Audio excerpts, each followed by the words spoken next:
Halo Sobat Happy Sixty, kita ketemu lagi di channel kesayangan kalian, di mana pada sesi kali ini kita akan membahas sesuatu yang beda, yaitu bagaimana seorang penyintas COVID-19 bisa melakukan screening sendiri, dan yang pastinya setelah melakukan screening, penyintas tersebut tahu kondisinya, dan setelah itu dia bisa tahu apa yang mesti dilakukan, terutama untuk pelatihan-pelatihan apa yang dibutuhkan untuk mengkondisikan dirinya sendiri supaya lebih sehat, lebih kuat, dan juga punya daya tahan tubuh yang lebih bagus lagi.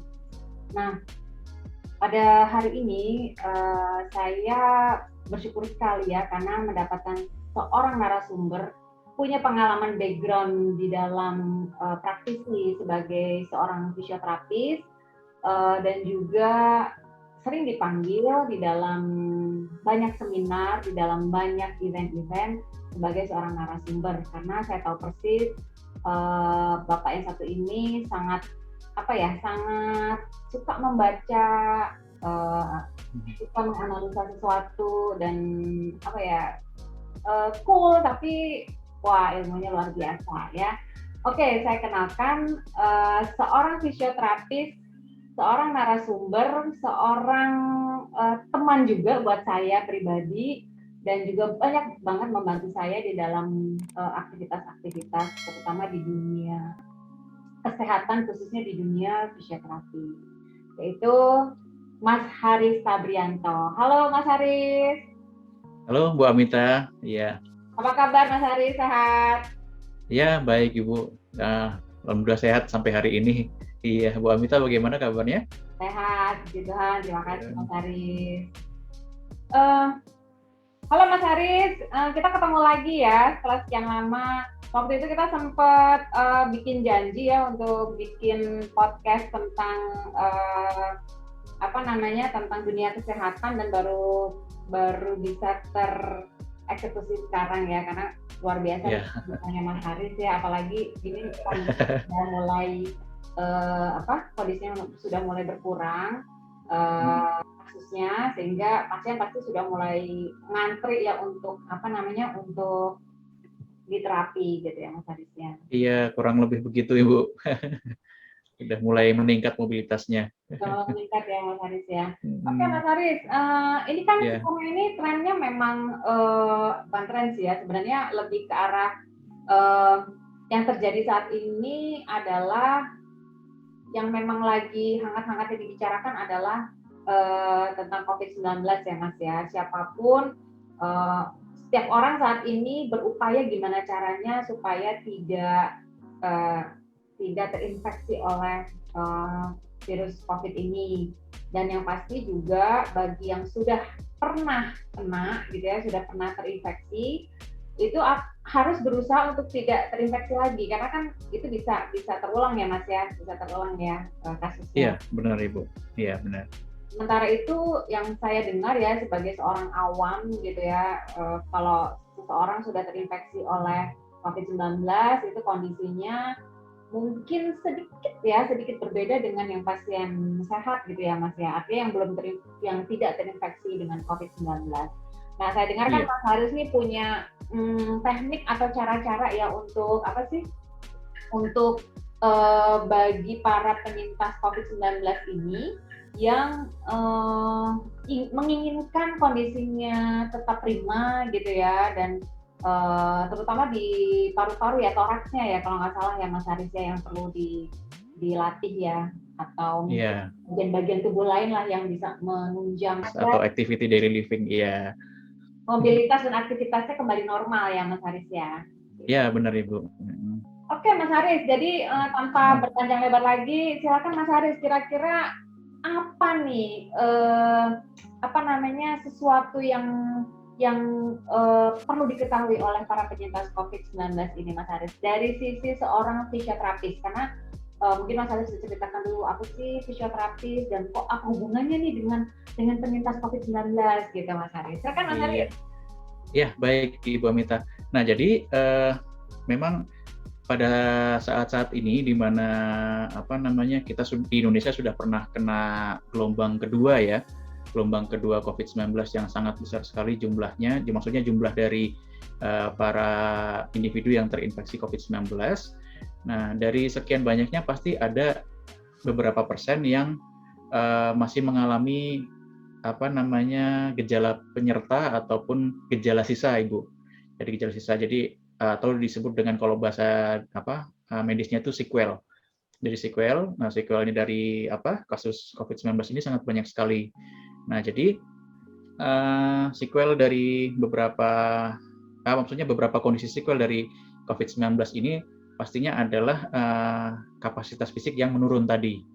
Nah, di mana kapasitas fisik menurun ini bisa diakibatkan karena pada dasarnya COVID-19 ini kan menyerang organ paru ya Bu ya, organ paru dan maksudnya saluran pernapasan, di mana organ paru yang diserang itu biasanya alveolus atau bagian paling kecil dari paru yang merupakan gelembung-gelembung udara tempat bertukarnya gas oksigen dengan karbon dioksida di situ diserang sehingga pertukaran gasnya sudah tidak seperti awal sebelum terinfeksi COVID-19. Nah, jadi para penyintas COVID ini biasanya yang berubah adalah kapasitas bernafasnya, Ibu.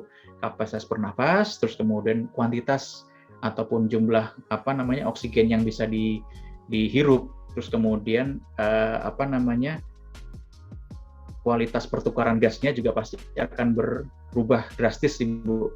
Nah, biasanya setelah kapasitas paru yang apa namanya kapasitas dan performa organ paru yang menurun ini pastinya nanti akan berpengaruh ke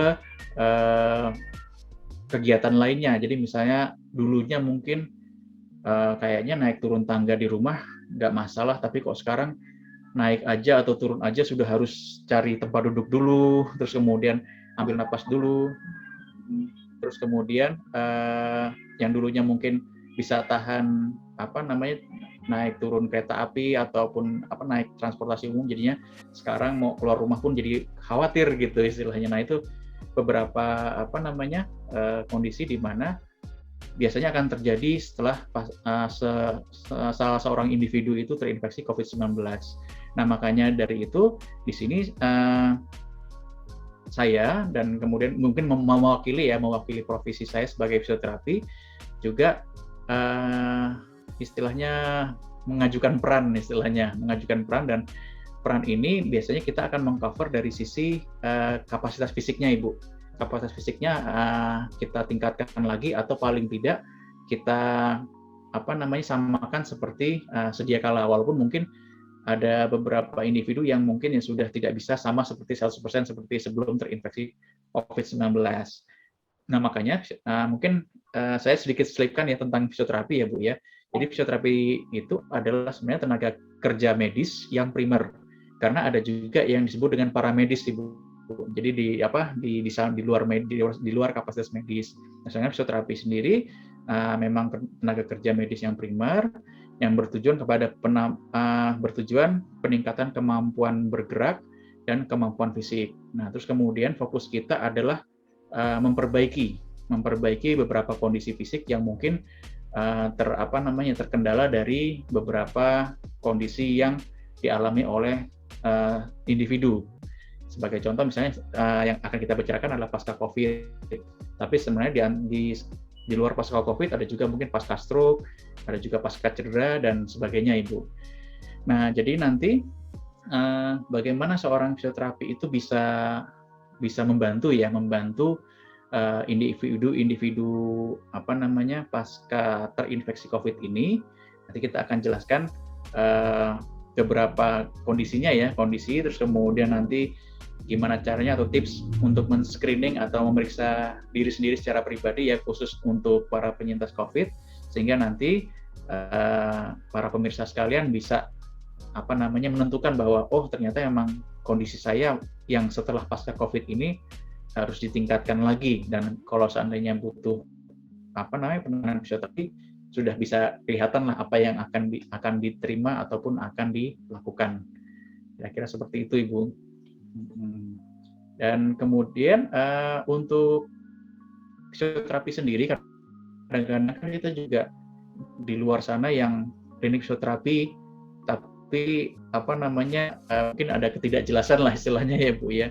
Ini kadang-kadang juga seperti hal seperti itu, jadi di mana kata fisioterapi ini sangat mudah sekali istilahnya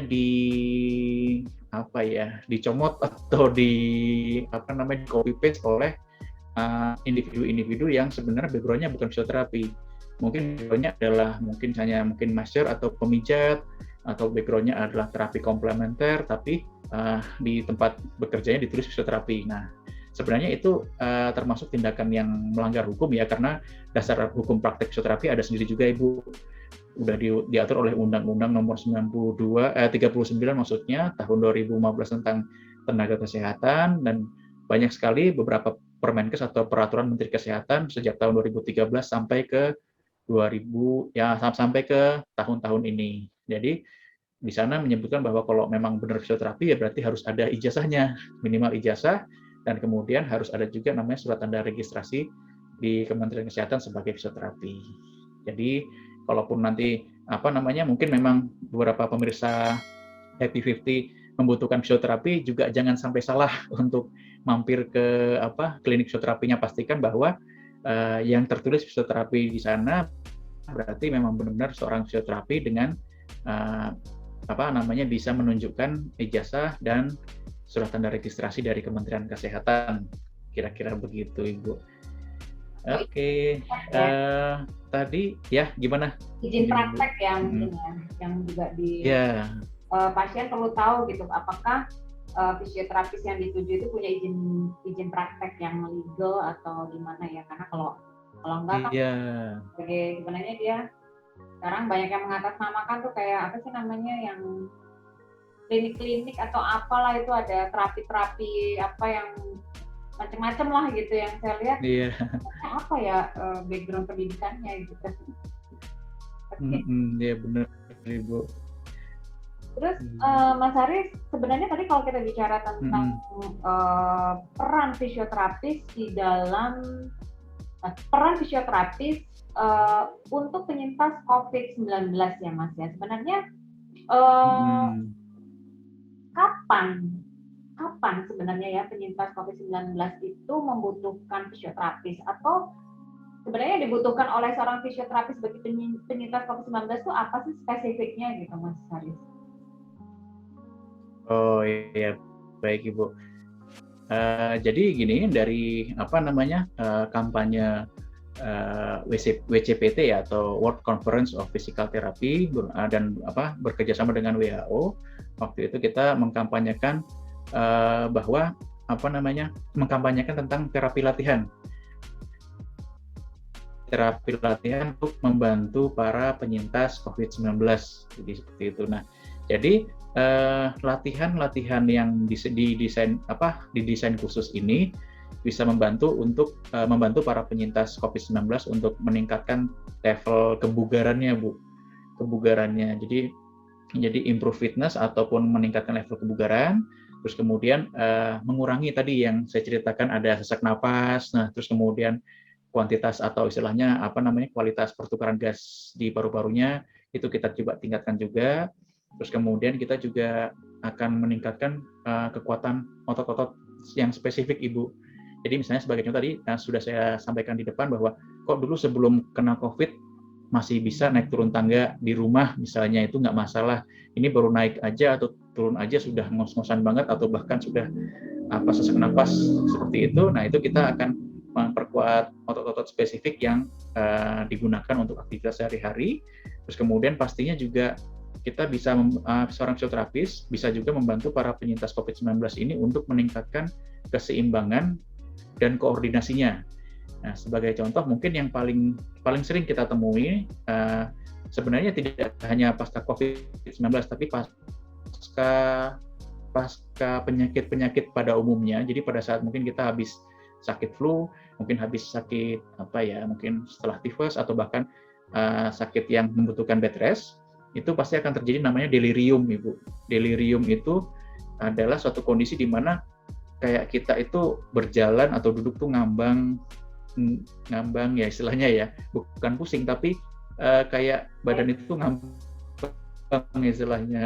Terus kemudian kok gampang kayak ketiup angin dikit tuh goyah gitu namanya.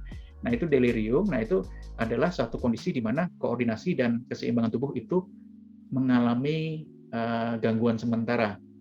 Nah, itu juga bisa kita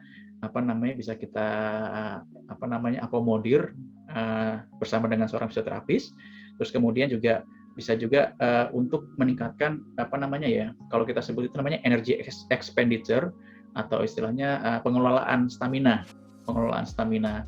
Nah, itu adalah beberapa item yang bisa diperoleh oleh para penyintas COVID-19 yang mungkin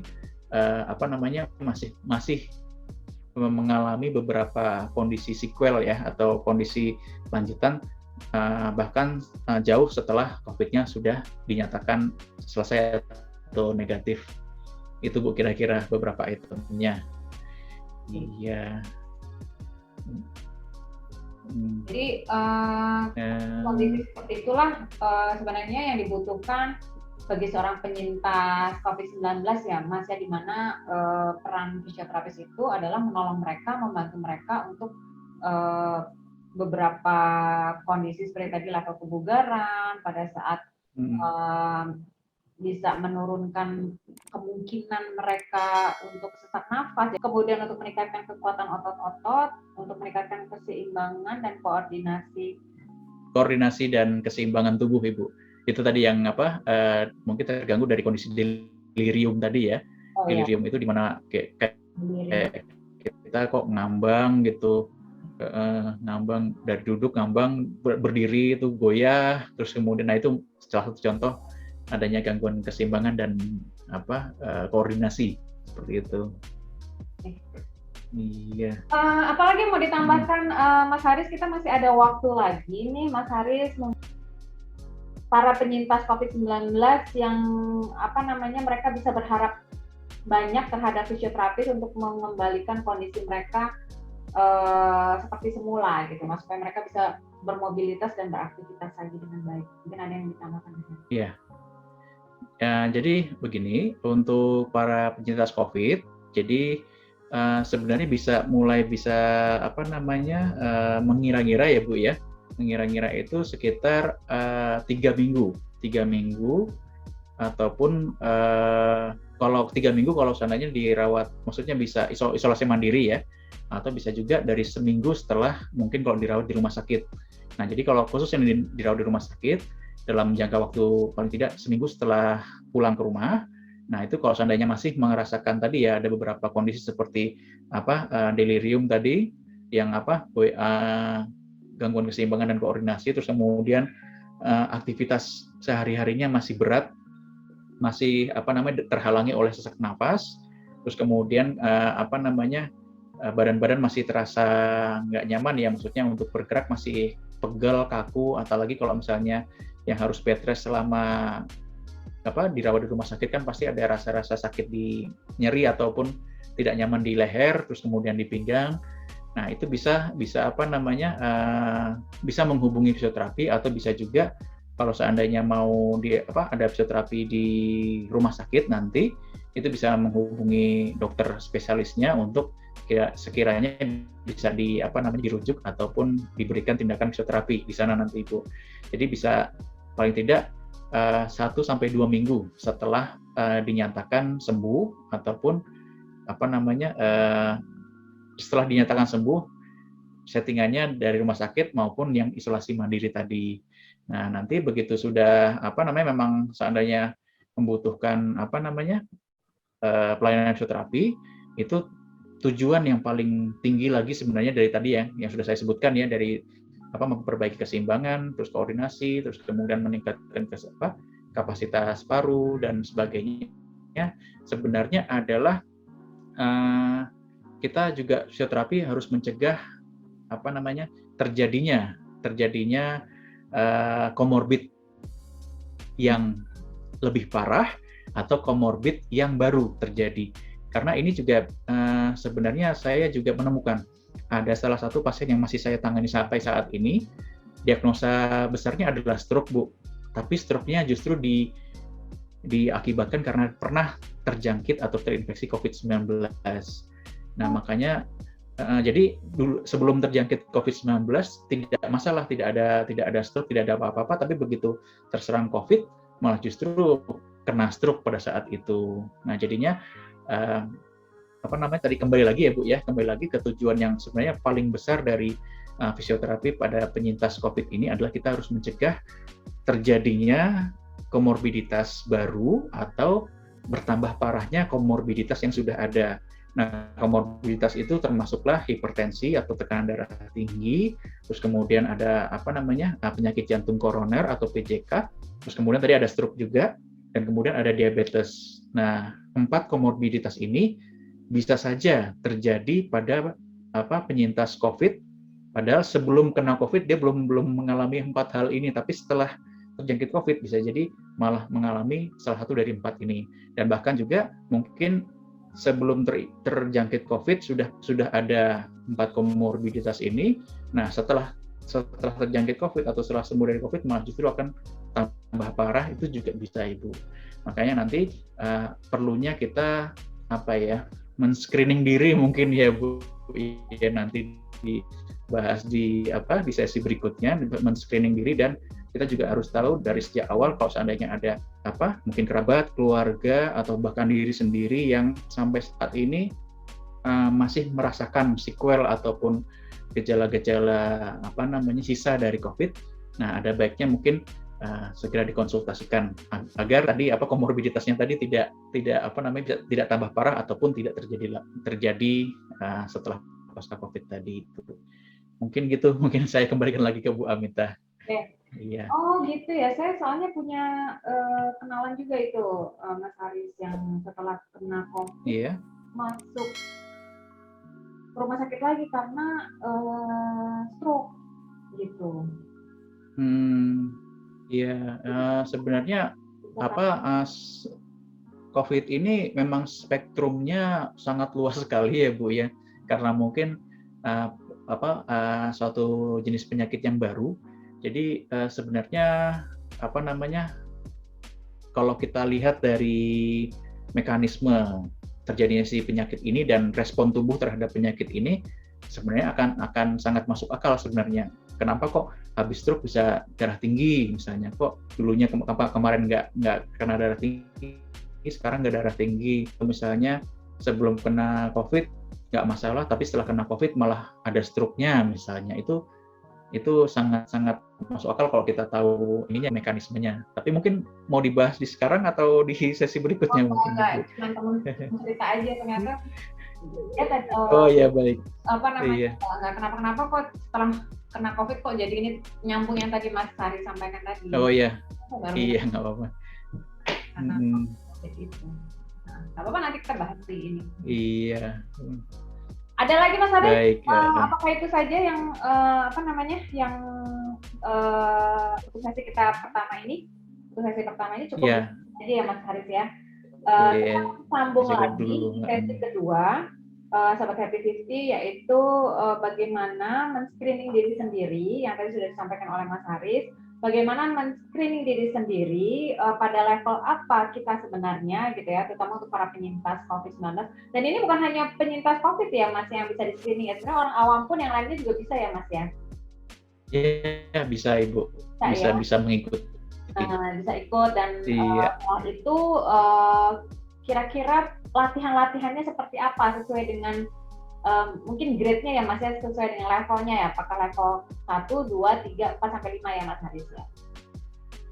Iya, baik. Ya benar Ibu, benar. Baik Mas Haris, saya rasa itu saja. Terima kasih untuk sesi kita yang pertama ini, sharingnya. Dan kita akan ketemu lagi di sesi kedua ya Mas Haris ya. Ya, Terima kasih Mas sama-sama Haris. Ibu. Terima kasih. Baik Sobat Happy 50, demikian diskusi kita dengan Mas Haris Sabrianto, seorang praktisi fisioterapis, dan kita akan ketemu lagi di sesi kedua.